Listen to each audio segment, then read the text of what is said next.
I guess those shades didn't bring the Leafs the luck of the Irish, eh? No. Are you hungover? Incredibly. Showtime. Pity point.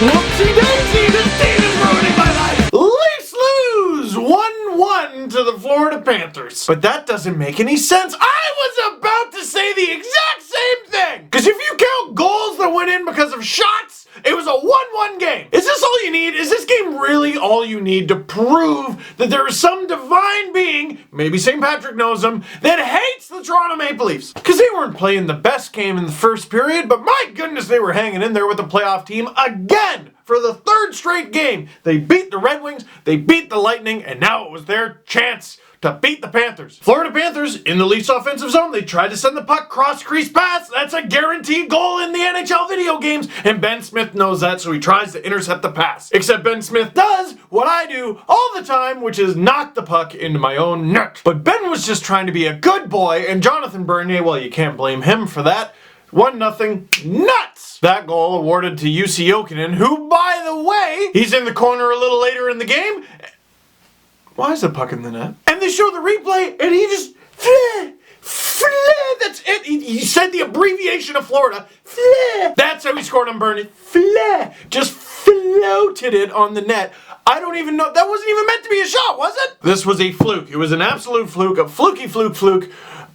But I will criticize Jonathan Bernier a little bit. Because when they show the replay, like the above the net cam replay, Jonathan Bernier's head doesn't even move. Like what? You didn't even see it? Were you wearing these? No, Steve. No, that is not fair. It's a fluke. Total fluke. But the Leafs are down 2-0. But before the second period is done, and dag blam it, the Leafs need a goal, Morgan Rielly zips into the zone, shoots like an actual shot off of his stick, and it beats Roberto Luongo, potential Vezina candidate Roberto Luongo, and it's a 2-1 game. This, yes, is when the Leafs do it. Oh, right, that whole Luongo thing. He's on a playoff-bound team. He's having a possible Vezina-worthy season. He's got a contract that's so good it sucks. He hangs out with Kevin Spacey all the time, and he has a charming Twitter account. Why does Roberto Luongo have to have everything? Except a Leafs jersey. And then even the empty net goals against the Leafs have to be fluky. Jaromir Jagr with a ridiculous tip from like before the center ice line, and that somehow goes in. And then there's a fourth goal. Who even cares? I'm not even going to look at who's...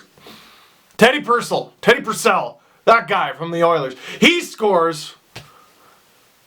It was 4-1, and it stayed 4-1, as it always should! And the Leafs were horrible. They completely ruined a 2-game winning streak. William Nylander didn't look good at all. I'd have an opinion on Connor Brown, but I didn't recognize him, and I just haram! Or, I can calm down a bit, because the Leafs didn't look that bad. I could have been more pleased with the performances of Nylander and Brown, but I didn't think they were that bad. Although I continue to love Zach Hyman. The Leafs lose to the Panthers 4-1, and that's terrible. The Panthers got 4 times as many goals as the Leafs.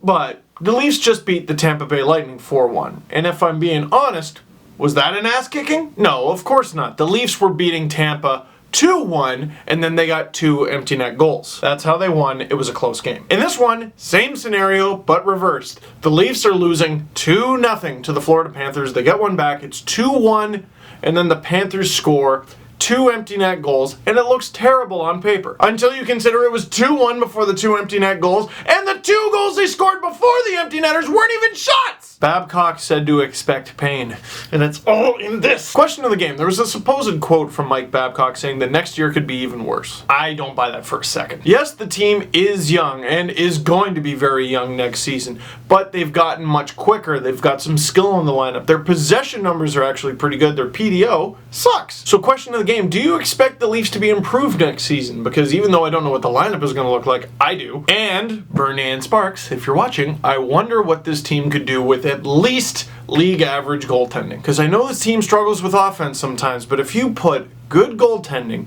slightly above league average goaltending, behind this kind of offensive potential, look out. So that is it for this one. Thank you very much for watching. Click like if you like this video. Click subscribe if you really like it. Tell all your friends. Brand new Panago Pizza Steve Dangle podcast down below, as well as some Marley stuff. I went to Marley's practice yesterday. You can check that out. And I will see you on Saturday when the Leafs play the Sabres and Robin Leonard probably tries to fight somebody.